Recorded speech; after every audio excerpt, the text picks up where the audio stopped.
प्रशासनिक अधिकारी बता के शादी करने का मामला सामने आया, क्या है ये पूरा मामला और किस तरीके से अरेस्ट हुआ?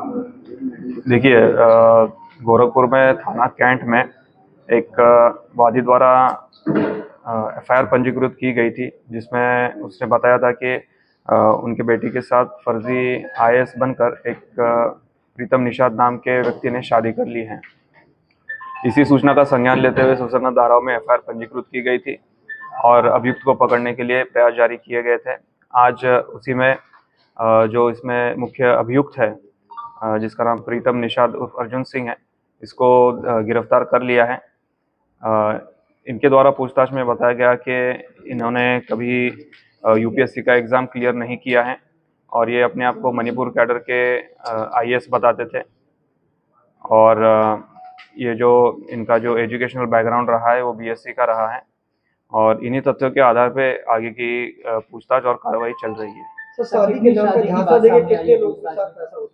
देखिए, जो अभी तक पूछताछ हुई है उसमें इसने दो महिलाओं के साथ शादी करने का बताया है, जिसमें एक जो हमारे एफआईआर की वादी है उनके और एक इससे पहले एक बार और कर चुके हैं।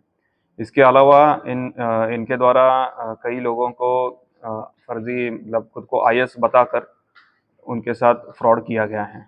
सर, क्या लड़की को गोवा में बेचने का भी फिराक था क्या इनका?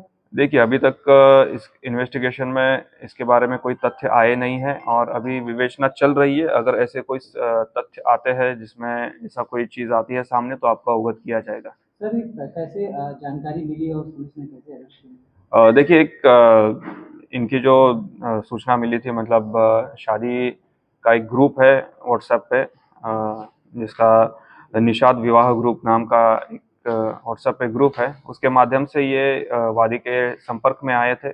उसी के चलते उन्होंने जब इसको बताया कि ये आईएएस है तब शादी हो गई थी और जब एफआईआर हुई तो सर्विलांस के आधार से और हमारे जो मैनुअल इनपुट्स आते हैं उनके आधार पे इनको गिरफ्तार किया गया। सर, इसके पीछे मंशा क्या थी इसकी जो है? देखिए, इसके पीछे जो प्राइमरीली जो जांच में सामने आया है वो इकोनॉमिक गेन, मतलब पैसा कमाने का इसके पीछे उद्देश्य था और इसको एक लगता था कि इसका आईएएस बनने का एक सपना था, वो इसका पूरा नहीं हो पाया था। तो इसने दोनों जो उसके उद्देश्य थे, एक तो आईएएस बताने के बाद उसको जो सम्मान मिलता था वो सम्मान और जो पैसे मिलते थे पैसे, इन दो कारण की वजह से उसने ये सारा किया। कभी आईएएस का एग्जाम दिया था सर इसने?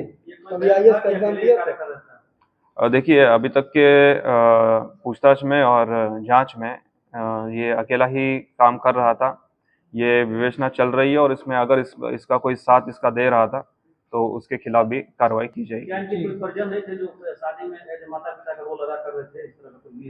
देखिए, जो शादी में शामिल थे उनकी भी पूछताछ चल रही है और उनका जो जो रोल आएगा उसके हिसाब से ही आगे की कार्रवाई की जाएगी। सर, यूपीएससी का एग्जाम भी कभी दिया था क्या इसने? इनके द्वारा यूपीएससी का कभी एग्जाम नहीं दिया गया है। ये बीएससी बैकग्राउंड के हैं। इन्होंने जो यूपीएससी का रिजल्ट आता है उसमें नाम अपना एडिट करके सभी को ये फर्जी सूचना दी थी। ये विवेचना का पार्ट है और संबंधित धाराओं की बढ़ोतरी की जाएगी।